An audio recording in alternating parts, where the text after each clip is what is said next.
Part 2 in my personal rabbit hole of what I like to call how to join the elite, a guide on how to be an elite man. And this part 2 series, I think a lot of you guys, particularly when it comes to black guys, really need this more than anyone else. But everyone else, anyone can sit in. You're more than welcome to. My class is not ethnocentric, because ethnocentrism is archaic. But for black men out there, I want to emphasize on how ethnocentrism is archaic, particularly in the way a lot of you speak. Your diction, your vocabulary, your language. A lot of you have this issue, for some reason, on speaking reasonable English.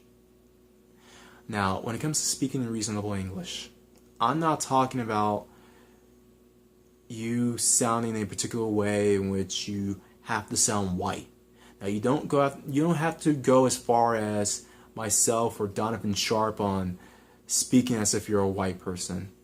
Quite frankly, me and, for that matter, Donovan, we grew up in different environments. And yes, I did grow up a good amount of time in Prince George's County, Maryland, living there, but a lot of my time working-wise and just hanging out with people, a lot of that was spent out in Fairfax County, Virginia. And a lot of you guys who, in the DC area especially, who know about Fairfax, it's very affluent.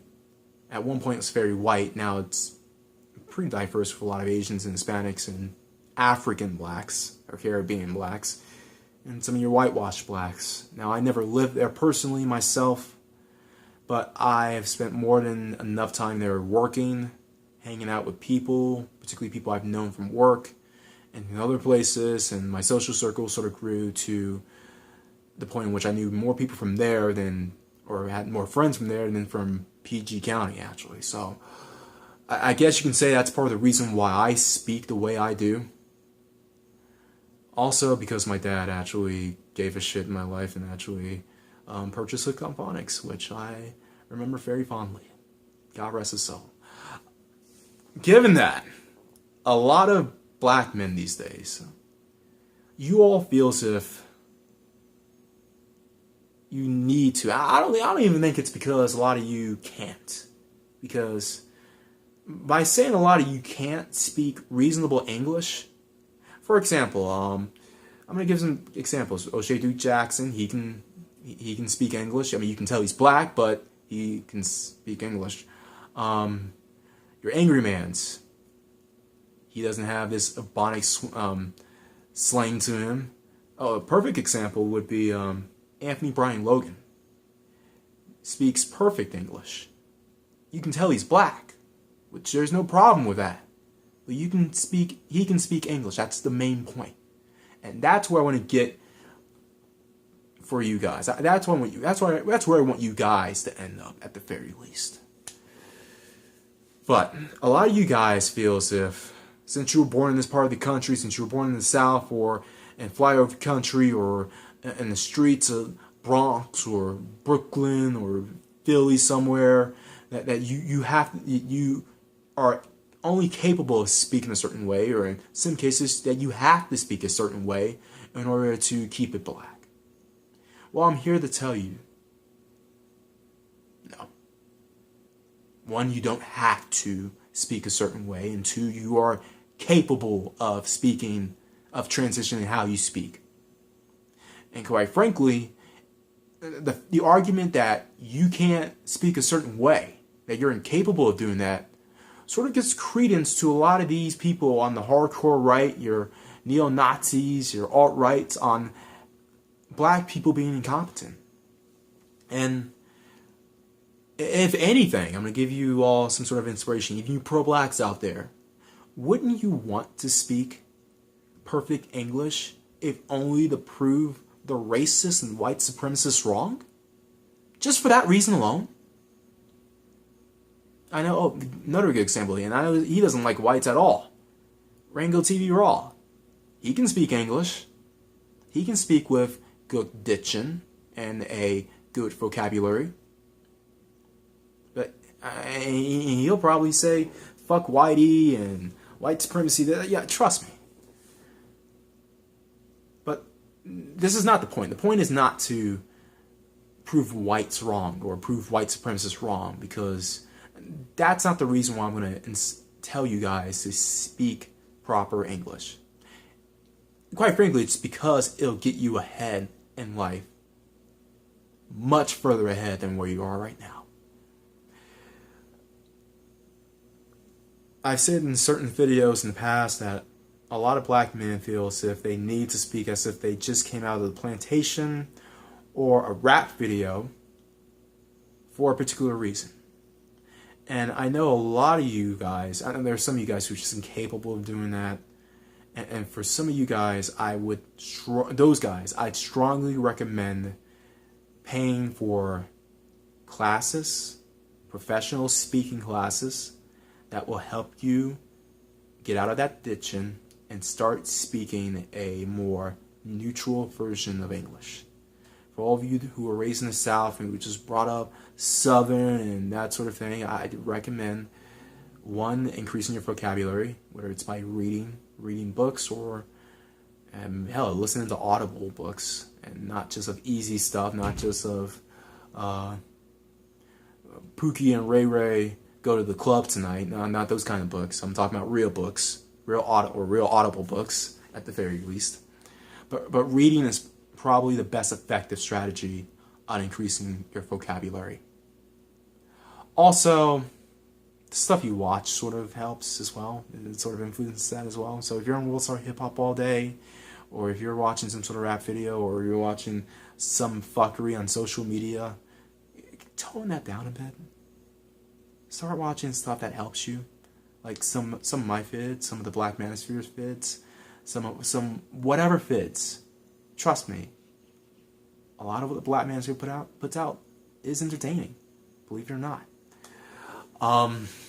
But yeah, if you have to watch anything, watch some edutainment, something that will help you in life, but it's also entertaining as well. I'm not telling you to watch hours of PBS, NPR related stuff.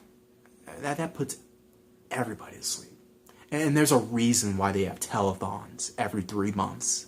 Now I think it's every 2 months. You know you can't put that stuff on pay for television, on commercial television. Nobody will watch that crap. At least not 80% of it. Okay, maybe Sesame Street, you can put it down on Disney and that'll definitely sell well, but it's a whole other subject. But you guys out there who have the capability, some programs, I'd say one program is Toastmasters. That's the one I meant to mention. Ooh, and was that a home? Nope, that's a foul. But yeah, Toastmasters is a good one. And there are a couple other ones you can research on your own spare time. I highly look into doing that. If you really can't get rid of your own diction or vocabulary or your own vernacular English, do that. But for some of you guys out there, you know you can speak perfect English. In fact, some of you guys code switch. And I know there are certain scenarios in which it's okay to speak a certain kind of English in front of your friends, family. Now me personally, I don't do it. And quite frankly, the reason why I don't do it is because I just see the African American vernacular English as slave talk. And there's no way on God's green earth, nor on my ancestors, that I will embrace anything of an era they had to suffer through and to be humiliated in. Anything that's slave related, I disown it. Like it's the fucking, I don't know. I just disown it. I distance myself away from it as much as possible. Because a lot of you all complain about how other races see you as nothing but slaves, and they see you as nothing but slaves, and blah, blah, blah. Well, if you want other people to treat you like human beings, not slaves, you have to disown any and everything that resembles slavery and stereotypes. And that's the other thing, stereotypes. A lot of you guys tend to embrace stereotypes for one reason: to impress hood rats. I know it. You know it. Freaking CNN knows it. The Wall Street Journal knows it. Freaking Philip DeFranco knows it. Scarce knows it. Whatever, guys. Scarce you. No, I'm just kidding. A lot of you guys just need to drop the act. A lot of you guys are not as dumb as you make yourselves out to be. A lot of you guys can speak better English than you let everyone know, or that you're letting everyone know. But you guys out there need to just stop with the code switching. Just stop it. Just impress some hoes. Just to impress some hoes at the club. Just to get on the good side of your ratchet ass family, huh? Just quit it. Just stop it. And if they judge you, then fuck them. It's stuff like this that holds black men and the community at large back. We feel as if we need to dumb ourselves down to slave talk in order to fit in. And if you need to do that, you're hanging around the wrong group of people. You're dealing with the wrong group of women. And that's the problem right there. Half of the problem within the series is that a lot of you are just chasing after the worst kind of women. You're chasing after the women who admire your Black Chinas and your Amber Roses. Those are the kind of women you want for some reason. I don't know why. Or if you admire non-black women, you all chase after the Kim Kardashians and the Cash Me Outside broads. Or 18-year-old version of that. But that's gonna be another series. That's gonna be another freaking series in this. And this How to Join the Elite series that I'm doing right now. For all of you guys who are talking slang, talking like you're part of, I don't know, whatever, part of some southern rap, one-time hit group from the late 90s, stop it. Stop it. You're not part of No Limit. No Limit's dead. They've had their day. Southern rap has had its day. Let it go. Let it go. Everyone else out there, always bet on X.